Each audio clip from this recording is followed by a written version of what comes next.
Study ಮಾಡಬೇಕು ಅಂತಂದರೆ ಒಂದಿಷ್ಟು ಟಿಪ್ಸನ್ನು ಫಾಲೋ ಮಾಡ್ಕೊಂಡು ಓದಿದ್ರೆ ಒಳ್ಳೆಯದು. ಅಂದರೆ ಕಡಿಮೆ ಟೈಮಲ್ಲಿ ಎಲ್ಲ ಕವರ್ ಆಗೋ ಥರ ನಾನು ಈ ವಿಡಿಯೋದಲ್ಲಿ ಎಲ್ಲನೂ ಹೇಳ್ಕೊಡ್ತೀನಿ. ಸ್ಕಿಪ್ ಮಾಡದೆ ಎಲ್ಲ ವಿಡಿಯೋನ ಪೂರ್ತಿಯಾಗಿ ನೋಡಿ, ಅಂದರೆ ನಿಮಗೆ ಮಾಹಿತಿ ಎಲ್ಲ ಸಿಕ್ಬಿಡುತ್ತೆ. Hello everyone, welcome back to my YouTube channel Shri Tej Kannada vlogs. So ಎಲ್ಲರಿಗೂ ವರಸಿದ್ಧಿ ವಿನಾಯಕ ಒಳ್ಳೇದು ಮಾಡಲಿ ಅಂತ ನಾನು ಇವತ್ತಿನ ವಿಡಿಯೋನ ಶುರು ಮಾಡ್ತಾ ಇದ್ದೀನಿ. ಸೊ ಬನ್ನಿ ವಿಡಿಯೋ ನೋಡಿ. ಇದು 5ನೇ ದಿನದ ಪೂಜೆ ಆಗಿರುತ್ತೆ. ನಂದು 4ನೇ ದಿನದ್ದು ಅಥವಾ 3ನೇ ದಿನದ್ದು ಯಾವುದು ನಾನು ಕ್ಯಾಪ್ಚರ್ ಮಾಡ್ಕೊಂಡಿಲ್ಲ, ಯಾಕಂತಂದರೆ ಸ್ವಲ್ಪ ಫೋನ್ ಪ್ರಾಬ್ಲಮ್ ಇತ್ತು, ಅದಕ್ಕಾಗಿ ಅದನ್ನು ವಿಡಿಯೋ ಮಾಡೋಕ್ಕಾಗಿಲ್ಲ.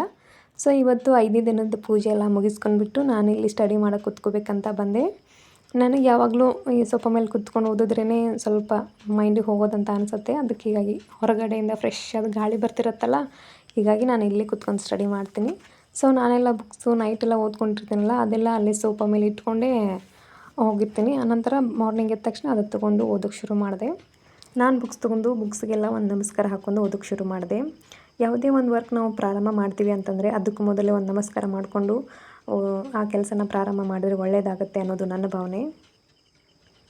ನಮ್ಮಲ್ಲಿರೋ ಹಣನ ಮತ್ತು ಸಂಪತ್ತನ್ನು ಕದಿಬೋದು, ಆದರೆ ನಮ್ಮ ಹತ್ರ ಇರೋ ವಿದ್ಯೆನ ಯಾರಿಗೂ ಕದಿಯೋಕ್ಕಾಗೋಲ್ಲ.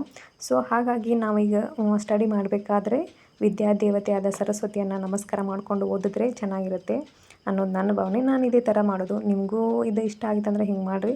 ನೀವು ಯಾವ ಥರ ಓದ್ತಿರ್ತೀರೋ ಅದು ನಿಮ್ಮ ಮೇಲೆ ಡಿಪೆಂಡು. ಸೊ ನಾನಿವಾಗ ಸ್ಟಾರ್ಟ್ ಮಾಡಿದೆ. ಪ್ರಪಿಯೊಳಗೆ 8 ಸಣ್ಣ ಶಿಲಾಗಳ ಪಾಠನ ಓದ್ತಾ ಇದ್ದೆ. ಫಸ್ಟ್ನೇ ಚಾಪ್ಟರ್ಲೆಲ್ಲ ಆಲ್ಮೋಸ್ಟ್ ಆಲ್ ಕಂಪ್ಲೀಟ್ ಆಗಿತ್ತು. ಅದೆಲ್ಲ ನೋಟ್ಸ್ ಬೇರೆ ತೆಗೆದಿಟ್ಕೊಂಡಿದ್ದೆ. ಇವತ್ತು ಶಿಲಾಗೋಳ ಸ್ಟಾರ್ಟ್ ಮಾಡೋಣ ಅಂತ ಶಿಲಾಗೋಳ ಓದ್ಕೋತಾ ಇದ್ದೆ. ನಾವು ಯಾವುದೇ ಎಕ್ಸಾಮಿಗೆ ಪ್ರಿಪ್ರೇಷನ್ ಆಗಬೇಕಂತಂದ್ರೂ ನಮಗೆ ಮಿನಿಮಮ್ ಏನು ಬೇಕು, 6 ಮಂತ್ಸ್ ಆದರೂ ಪ್ರಿಪ್ರೇಷನ್ ಬೇಕೇ ಬೇಕು. ನಾವು ಈ ನಾಳೆನೇ ಎಕ್ಸಾಮ್ ಇದೆ, ಇವತ್ತೇ ಓದ್ತೀನಿ, ಎಲ್ಲ ಹೋಗಿ ಬರೆದ್ಬಿಡ್ತೀನಿ ಅಂತಂದರೆ ಯಾವುದೂ ಆಗೋದಿಲ್ಲ ಅಲ್ವಾ. ಒಂದು ಎಕ್ಸಾಮ್ ನಾವು ಫೇಸ್ ಮಾಡಬೇಕಪ್ಪ ಅಂತಂದರೆ 6 ಮಂತ್ಸ್ ಆದರೂ ನಾವು ಓದಬೇಕು. ಇಲ್ಲಿ ನೋಡಿ ಹೊರಗಡೆ ಇನ್ನೂ ಕತ್ಲು ಹಾಗೇ ಇತ್ತು. ಅಂದರೆ ನಾನು ಡೋರ್ ಓಪನ್ ಮಾಡಿ ಇಟ್ಕೊಂಡೇ ಓದೋದು, ಅಂದರೆ ಫ್ರೆಶ್ ಆದ ಗಾಳಿ ಬರ್ತಿರುತ್ತೆ ಹೊರಗಿನ ನೇಚರ್ದು. ಹೀಗಾಗಿ ನಾನಿಲ್ಲಿ ಓದ್ಕೊಂಡಿದ್ದನ್ನೆಲ್ಲ ಒಂದು ಚಿಕ್ಕ ಚಿಕ್ಕ ಪೀಸ್ ಕಟ್ ಮಾಡ್ಕೊಂಡಿರ್ತೀನಿ. ಪೇಪರ್ಸ್ ಎಲ್ಲ ವೇಸ್ಟ್ ಪೇಪರ್ಸು ಮೊನ್ನೆನೂ ಹೇಳಿದ್ದೆ ನಾನು, ಅದು ದೊಡ್ಡದಾಗಿತ್ತು. ಅಂದರೆ ದೊಡ್ಡ ಪೇಪರ್ಸ್ ಕಟ್ ಮಾಡ್ಕೊಂಡಿದ್ದೆ. ಈಗ ಅದರಲ್ಲಿ 4 ಭಾಗ ಮಾಡಿಕೊಂಡು ಈ ಥರ ಕಟ್ ಮಾಡಿ ಇಟ್ಕೊಂಡಿರ್ತೀನಿ. ಈ ಥರ ಕಟ್ ಮಾಡಿ ಇಟ್ಕೊಂಡ್ರೆ ನಮ್ಮ ಪರ್ಸಲ್ಲಿ ಇಟ್ಕೊಂಡು ನಾವೆಲ್ಲೇ ಹೊರಗೆ ಹೊಂಟ್ರೂ ಇಟ್ಕೊಂಡು ಹೋಗ್ಬೋದು. ಅಥವಾ ಬಾಯ್ಸ್ ಓದ್ತಿದ್ರೆ ಅವ್ರದ್ದು ಪರ್ಸ್ ಚಿಕ್ಕದಿರುತ್ತೆ, ಅದರೊಳಗೆ ಈ ಥರ ಇದ್ದರೆ ಇದನ್ನು ಫೋಲ್ಡ್ ಮಾಡಿ ಇಟ್ಕೊಂಡು ಬಸ್ಸಲ್ಲಿ ಕುತ್ಕೊಂಡು ಓದೋಕ್ಕೆ ಅನುಕೂಲ ಆಗುತ್ತೆ. ಅಥವಾ ನೀವೆಲ್ಲೋ ಫ್ರೆಂಡ್ಸು ಪಾರ್ಟಿ ಗೀಟೆಲ್ಲ ಹೋಗಿರ್ತೀರಿ, ಬೋರ್ ಆದಾಗ ಈ ಪೇಜಸ್ನ ತೆಗೆದು ಓದ್ಕೊಂಡ್ರೆ ನಿಮ್ಗೆ ರಿವಿಷನ್ ಆಗುತ್ತೆ, ಇನ್ನೂ ಓದಿದಾಗೂ ಆಗುತ್ತೆ. ಈ ಥರ ಟಿಪ್ಸ್ ನಿಮ್ಗೆ ಇಷ್ಟ ಆಗಿತ್ತು ಅಂದರೆ ನನಗೆ ನಿಮ್ಮ ಅನಿಸಿಕೆನ ಕಮೆಂಟ್ ಮಾಡಿರಿ. ನಾನು ಇದೇ ಥರ ಮಾಡೋದು, ಎಲ್ಲಿ ಹೋದ್ರೂ ತೆಗೆದು ಓದ್ಕೊಳ್ತಾ ಇರ್ತೀನಿ, ಮತ್ತು ರಿವಿಷನ್ ಆಗುತ್ತೆ. ಸೊ ಒಬ್ಬೊಬ್ರು ಏನಂತಿರ್ತಾರೆ, ಈಗ ಮದುವೆ ಆಗಿದೆಯಪ್ಪ, ಮ್ಯಾರೇಜ್ ಆಗಿದೆ, ಮಕ್ಕಳಿದ್ದಾರೆ ಮನೇಲಿ, ಅತ್ತೆ ಮಾವ ಎಲ್ಲ ಏನೋ ನಿಭಾಯಿಸ್ಕೊಂಡು ಹೆಂಗೆ ಓದೋದು ಅಂತಿರ್ತಾರೆ. ಅವ್ರಿಗೆಲ್ಲ ನಾನು ಹೇಳೋದು ಒಂದಿಷ್ಟೇ, ನಿಮ್ಮ ತಾಳ್ಮೆನ ನೀವು ಕಳ್ಕೊಳ್ಳೋಕೆ ಹೋಗಬೇಡಿ. ಯಾಕಂದರೆ ನಾನು ಒಬ್ಬಳು ಹೌಸ್ ವೈಫು, ನಾನು ಇದೇ ಥರ ಎಲ್ಲ ಮ್ಯಾನೇಜ್ ಮಾಡಿಕೊಂಡು ಓದ್ತಾ ಇರ್ತೀನಿ. ಸೊ ನಿಮ್ಮ ಗುರಿನ ನೀವು ತಲುಪಬೇಕು ಅಂತಂದರೆ ಎಷ್ಟೇ ಕಷ್ಟ ಬಂದ್ರೂ ನೀವು ಓದಬೇಕು, ನಿಮ್ಮ ಗುರಿನ ನೀವು ತಲುಪಬೇಕು ಅನ್ನೋ ಆಸೆ ನಿಮಗಿದ್ರೆ ಅದನ್ನೆಲ್ಲ ಯಾವುದನ್ನು ತಲೆಗೆ ಹಾಕ್ಕೊಳ್ಳಾರ್ದೆ ನಿಮ್ಮ ಸ್ಟಡಿನ ನೀವು ಪ್ರಾರಂಭ ಮಾಡಿ. ಇಲ್ಲಿ ನೋಡಿರಿ, ಇದು 9th ಪುಸ್ತಕ. ಇದು ಯಾವ ಥರ ಓದಬೇಕು ಅನ್ನೋದು ನಾನು ನಿಮಗೆ ಹೇಳ್ಕೊಡ್ತೀನಿ. ಇದರಲ್ಲಿ 2 ಭಾಗ ಮಾಡ್ಕೋಬೇಕು. ಅಂದರೆ 145 ಪೇಜಸ್ ಇದೆ ಒಂದು ಬುಕ್ಸಲ್ಲಿ, ಅದನ್ನು 2 ಭಾಗ ಮಾಡ್ಕೊಂಡ್ರಿ ನೀವು. ಒಂದು ಕಡೆದಕ್ಕೆ 72 ಬರುತ್ತೆ. 72 ಬಂದಾಗ ಅಲ್ಲಿ ಒಂದು ಪಾಠ ಇತ್ತು, ರಾಜ್ಯ ಸರ್ಕಾರ ಅಂಥೇಳಿ. ಸೊ ಅದನ್ನಷ್ಟಕ್ಕೆ ಸ್ಕಿಪ್ ಮಾಡೋಕ್ಕಾಗಲ್ಲ. ಸೊ ಅದು ಪೂರ್ತಿ ಪಾಠನ ಓದ್ಕೋಬೇಕು ಅಂತ 75 ಪೇಜಸ್ ತೊಗೊಂಡಿದ್ದೀನಿ.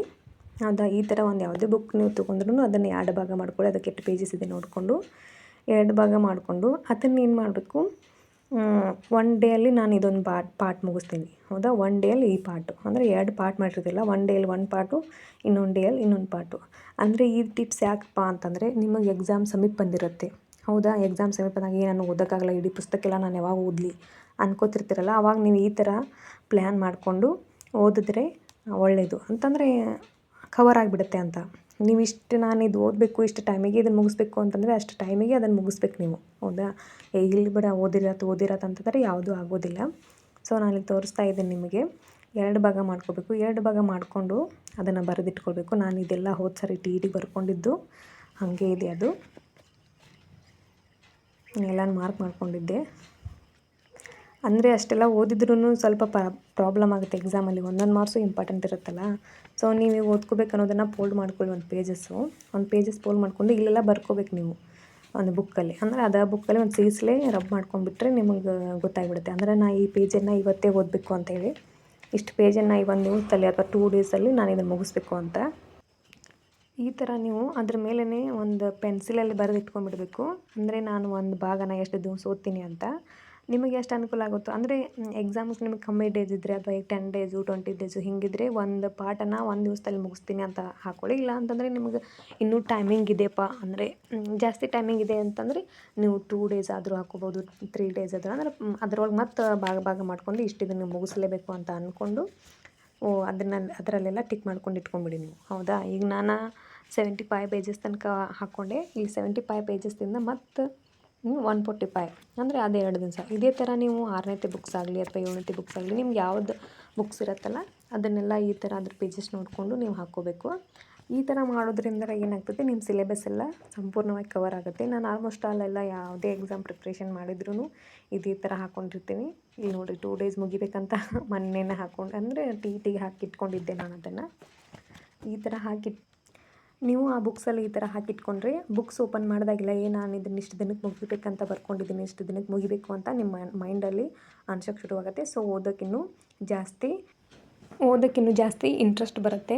ಸೊ ನೀವು ಈ ಥರ ಟಿಪ್ಸ್ ಫಾಲೋ ಮಾಡ್ಕೊಂಡು ಓದಿ, ನಿಮಗೆ ಒಳ್ಳೆಯದಾಗುತ್ತೆ. ನಾನು ಇದೇ ಥರ ಫಾಲೋ ಮಾಡ್ತಿರ್ತೀನಿ.